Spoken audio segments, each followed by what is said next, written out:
সুরঙ্গ সিনেমার পর নিজের দ্বিতীয় সিনেমা নিয়ে হাজির হলেন জনপ্রিয় অভিনেতা আফরান নিশো, যেখানে ফের জুটি বেঁধেছেন তমা মির্জার সাথে।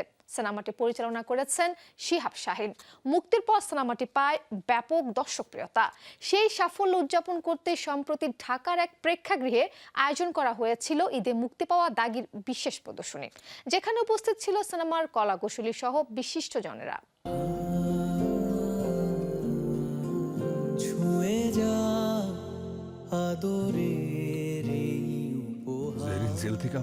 দাগি মূলত গল্প ও অভিনয় নির্ভর একটি সিনেমা। সিনেমাটি মুক্তির পরপরই পাচ্ছে দর্শকদের প্রশংসা।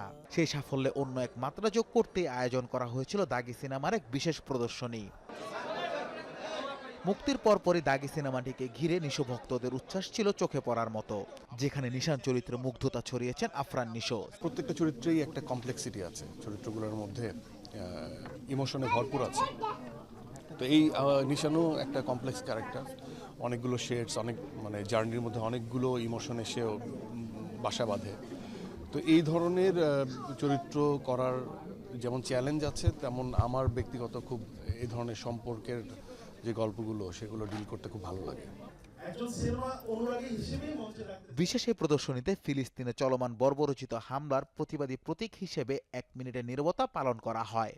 এই আয়োজনে উপস্থিত অভিনয় শিল্পী, সঙ্গীত শিল্পী, নির্মাতা, প্রযোজক ও সাংবাদিকরা 1 মিনিট নীরবতা পালনের মাধ্যমে মৌন প্রতিবাদে অংশ নেন।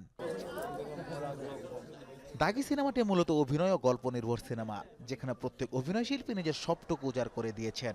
এমনকি গল্পে দেখা গেছে নতুনত্বের ছোঁয়া, এমনটাই জানান আগত অতিথিরা। প্রতিটা বাবা এবং প্রতিটা সন্তানের এই ছবিটা দেখা উচিত।